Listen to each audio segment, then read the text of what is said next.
Assalamualaikum warahmatullahi wabarakatuh. Teman-teman kelas 11 IPA 1 dan 11 IPA 2. Apa kabar kalian hari ini? Mudah-mudahan selalu dalam keadaan sehat, selalu dalam keadaan bersemangat, dan selalu mematuhi protokol kesehatan dimanapun kalian berada. Selamat berjumpa kembali dengan Bunda di sini, dan hari ini Bunda bikin video karena minggu kemarin ngasih PowerPoint ya, materi baru termokimia, di mana di termokimia ini kita akan mempelajari berbagai panas dan energi yang ada dalam suatu reaksi kimia atau panas dan energi yang menyertai suatu perubahan dalam reaksi kimia.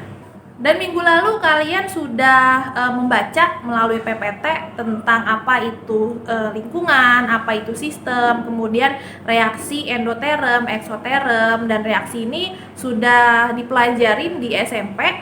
Jadi di SMA itu sebenarnya tinggal ngulang-ulang lagi aja dan tinggal menambahkan teori tentang sistem dan lingkungan sendiri ditambah teori dari entalpi atau H. Jadi entalpi itu atau H sendiri adalah energi yang tersimpan dalam suatu sistem. Jadi energi itu belum diapa-apain ya, masih tersimpan dan masih dalam bentuk energi yang belum berubah. Dan ketika reaksinya berlangsung, itu akan terjadi perubahan energi, di mana H ini atau entalpi ini akan ada awalan di depannya, yaitu berupa segitiga yang kalau dalam matematika atau fisika ini dinamakan sebagai delta, yang artinya perubahan. Jadi kita akan membahas nih perubahan energinya dari awal sampai akhir itu bagaimana dengan reaksi yang endoterm ataupun reaksi yang eksoterm. Setelah kalian mempelajari teori tentang reaksi endo, reaksi ekso, kemudian teori entalpinya, dan hari ini kita akan belajar menghitung dari nilai entalpi yang menyertai suatu perubahan reaksi kimia. Menghitung delta H atau entalpi ini sebenarnya sekaligus menghitung nilai Q atau kalornya. Kenapa? Karena nilai delta H dengan nilai Q itu berbanding terbalik. Jadi kalau nanti kamu menghitung dapat nilai Q-nya positif, nilai delta H-nya pasti negatif. Begitupun sebaliknya. Kalau nilai Q-nya negatif, nilai delta H-nya pasti positif. Dan ada 4 cara untuk menghitung nilai suatu delta H. Yang pertama itu menggunakan cara kalorimeter. Yang kedua menggunakan data entalpi pembentukan. Yang ketiga itu menggunakan data energi ikatan. Dan yang terakhir itu menggunakan hukum Hess. Semua ini akan kita bahas, akan kita pelajari satu persatu, mulai dari yang kalorimeter sampai yang nanti menggunakan hukum Hess.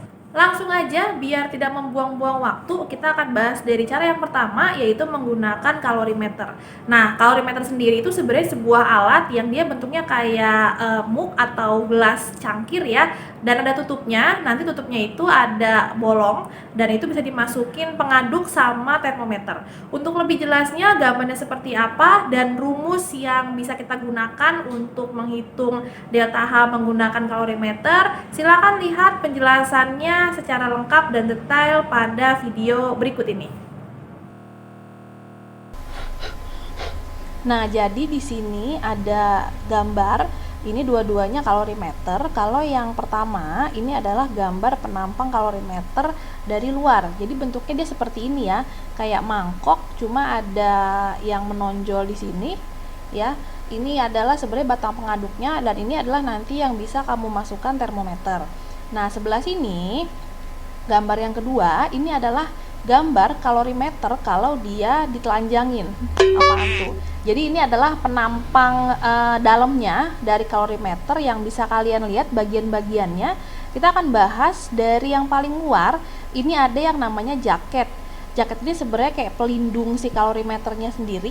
Dia terbuat dari plastik dan dia gunanya sebagai isolator atau penghambat panas. Jadi kalau misalkan di dalamnya itu terjadi reaksi yang sangat panas, kalian tidak akan merasakan panas itu di luar karena dia tertahan oleh isolatornya. Jadi kalian tetap bisa memegang si kalorimeter ini. Kemudian masuk ke dalamnya lagi, ini ada bejana kalorimeter. Nah, ini yang terbuat dari logam. Nah, fungsinya dia adalah untuk menahan panas supaya nggak kemana-mana. Jadi sama seperti termos yang ada di dapur, jadi si panas itu tahan lama. Kemudian di atas itu ada penutup, yang ini juga sebenarnya terbuat dari plastik dan ada karet di sininya. Jadi karetnya di sini itu akan membuat dia kencang. jadi si larutannya nggak akan tumpah kemana-mana. Kemudian masuk ke atas, ini ada batang pengaduk yang tadi menonjol ini ya. Nah, ini batang pengaduk, jadi gunanya adalah untuk mengaduk larutan yang ada di dalam.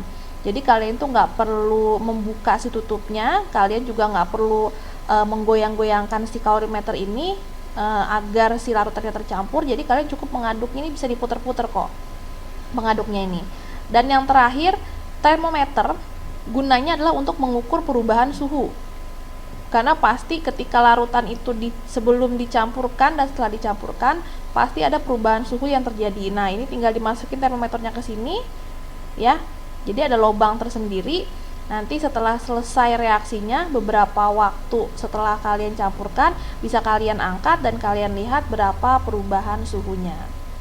Nah, rumus untuk mencari nilai Q dari kalorimeter itu sendiri, ada dua rumus gabungan yang akan kalian gunakan. Pertama, kalian harus mencari Q dari larutan yang dicampurkan ditambah dengan nilai Q dari kalorimeter itu sendiri. Nah, untuk rumus yang Q larutan ini adalah rumus yang sama ketika kalian temukan di SMP, yaitu M C dikali delta T, di mana M sendiri adalah massa, kemudian C kecil adalah kalor jenis, dan yang terakhir delta T itu pasti adalah perubahan suhu. Nah, untuk yang kalorimeter ini adalah C besar dikali dengan delta T, di mana C besar itu sendiri merupakan nilai dari kapasitas kalorimeter yang kamu gunakan. Nah, ini adalah sebuah tetapan. Jadi nilai C besar ini sama dengan nilai C yang kecil sudah dikasih tahu di soal karena dia adalah sebuah ketetapan.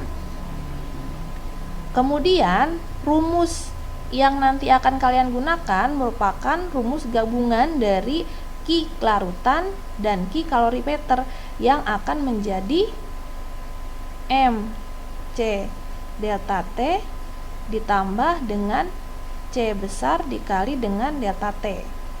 Nah, biasanya untuk C besar ini kadang di soal dia suka diabaikan atau nilainya tidak diberitahu. Nah, kalau dia nggak ada nilainya atau di soal disebutkan bahwa nilai C diabaikan, rumus yang ini nggak usah kamu pakai.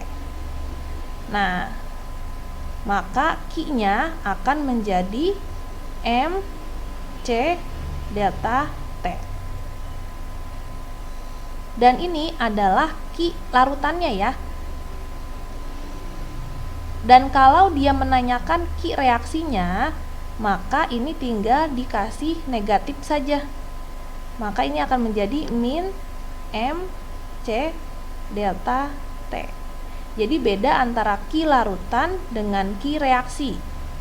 Kalau Q larutan itu hanya larutannya saja, kalau Q reaksi berarti sudah mencakup dari Q larutan dan Q kalorimeternya. Nah, di sini ada contoh soal yang berhubungan dengan kalorimeter. Jadi pada pelarutan 5 gram kristal NaOH dalam 50 ml air terjadi kenaikan suhu dari 26 menjadi 34. Jika kalor jenis larutan dianggap sama dengan kalor jenis air, yaitu 4,2 Joule per gram Kelvin, dan kalor wadah atau kalor kapasitas kalornya itu diabaikan, sudah dibilang di sini, maka entalpi pelarutan NaOH adalah, nah ini kamu hanya menggunakan rumus yang M C delta T karena kalor wadahnya diabaikan. Kita tulis dulu apa aja yang diketahui di soal. Massa ini kita gunakan kristal NaOH-nya 5 gram ditambah dengan massa dari air. Nah, ini 50 ml ini sama dengan 50 gram. Ya. 50 dapatlah 55 gram. C kecilnya adalah 4,2 Joule per gram Kelvin. Delta T-nya adalah berarti selisihnya 34 dikurang 26, 8 derajat Celcius. Ditanya, perhatikan ya, di sini pertanyaannya adalah entalpi. Berarti delta H-nya. Nah, tinggal kita jawab. Q berarti hanya menggunakan rumus MC delta T. Masanya adalah 55, C-nya 4,2, delta T-nya adalah 8. Nah, ini kalau dikali maka akan mendapatkan nilai 1848 Joule. Nah, untuk menjadi delta H-nya kita buat dia menjadi negatif karena Q-nya adalah positif. Kemudian ini yang kamu cari adalah untuk 1 mol. Sedangkan dia mintanya adalah 5 gram. Nah, berarti kita harus mencari dulu mol NaOH-nya. Mol adalah gram per mR, 5 per 40 dapat 0,125 mol. Nah, baru kita masukkan ke sini, maka delta H akhirnya adalah min 1848 dibagi dengan 0,125. Dapatnya adalah sekitar min 14784 Joule. Selesai.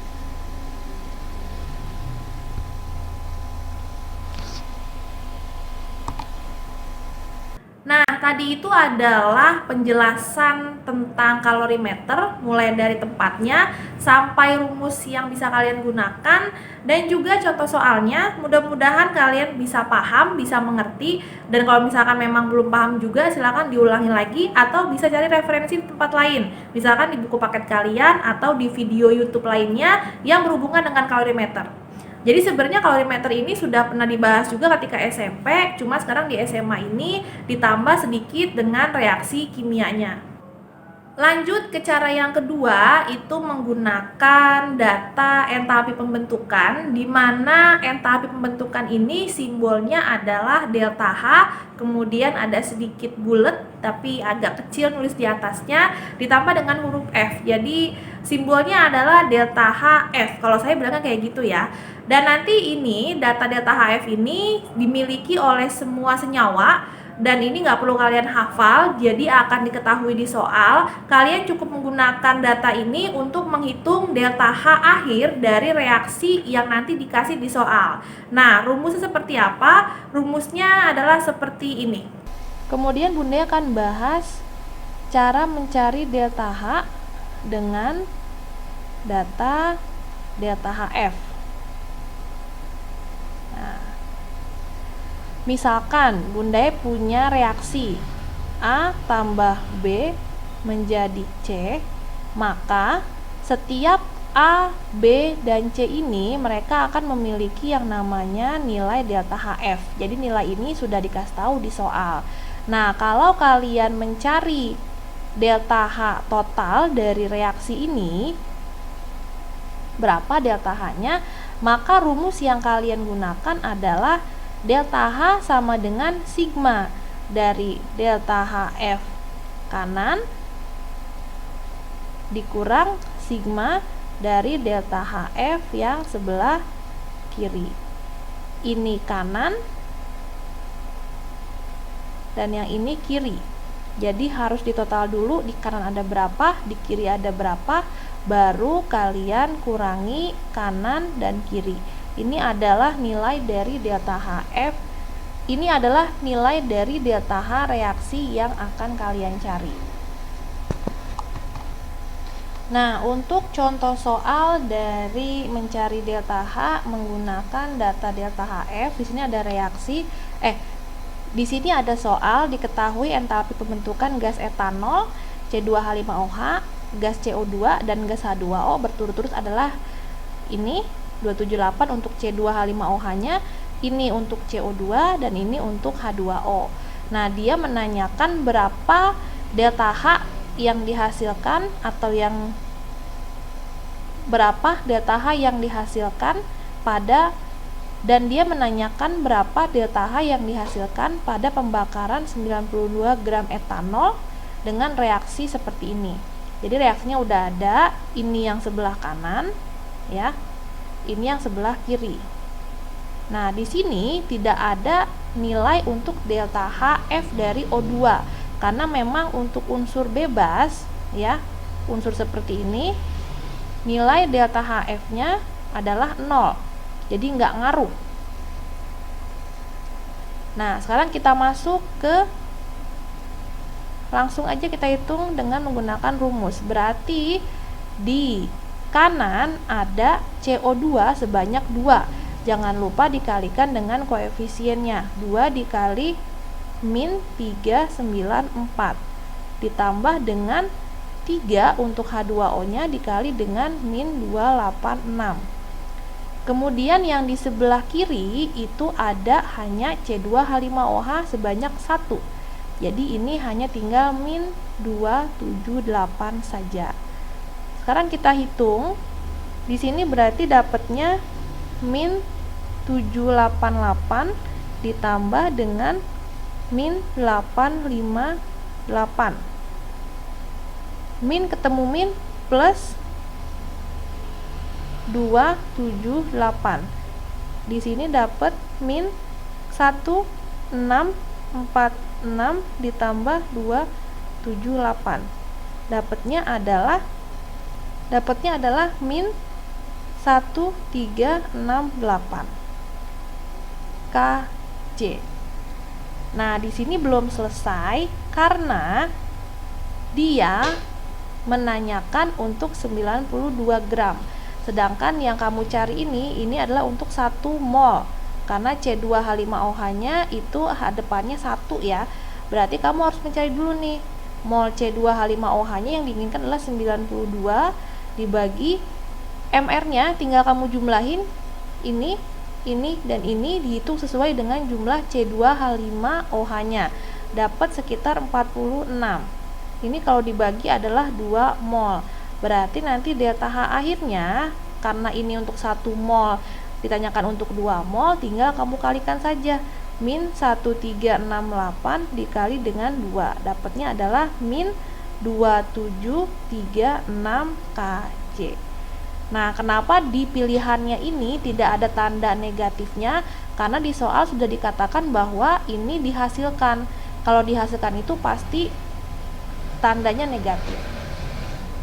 Selesai. Mudah-mudahan penjelasan yang tadi bisa kalian pahami dan contoh soalnya pun bisa kalian pahami. Yang penting kalian hati-hati aja ketika menghitung menggunakan kalorimeter atau menggunakan delta HF di bagian angkanya, karena angkanya ini agak sedikit koma-koma dan ada negatif dan positifnya. Jadi jangan sampai ketuker, jangan sampai kebalik, karena nilai atau tanda negatif dan positif itu sangat mempengaruhi reaksi yang terjadi dalam proses termokimia ini. Dan untuk hari ini kita bahas 2 dulu aja, menghitung delta H menggunakan kalorimeter dan data entalpi pembentukan. Dan sebelum kita lanjut ke minggu depan, Bunda harap untuk 2 cara ini kalian bisa memahami dengan baik, kalian bisa menggunakannya dengan baik, dan kalian bisa teliti dalam menghitung angka-angkanya. Misalkan ada hal-hal yang belum kalian pahami atau tadi menjelaskannya kecepatan atau tulisannya itu kurang jelas, silakan boleh japri Bunda boleh tanyakan ke Bunda di grup juga nggak apa-apa, biar nanti penjelasannya kalau di grup kan bisa dilihat oleh teman-teman yang lain. Jadi kita semua bisa sekalian belajar dan menambah pengetahuan tentang kalorimeter dan juga delta HF.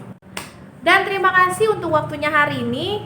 Mudah-mudahan video ini bermanfaat dan mudah-mudahan video ini bisa mengisi waktu luang kalian di tengah PSBB dan PJJ. Dan mohon maaf atas segala kekurangan. Tetap jaga kesehatan, tetap rajin belajar, dan jangan kendor ibadahnya. Sholat 5 waktunya, sholat duhanya, kemudian juga baca Qur'annya, tetap semua harus dijalani dengan baik. Akhir kata, mohon maaf atas segala kesalahan, kekeliruan, kata-kata Bunda yang menyinggung hati kalian. Mohon dibukakan pintu maaf yang sebesar-besarnya. Bunda akhiri video hari ini. Wabillahi taufik wal hidayah. Wassalamualaikum warahmatullahi wabarakatuh. Selamat melanjutkan ke pelajaran selanjutnya. Goodbye.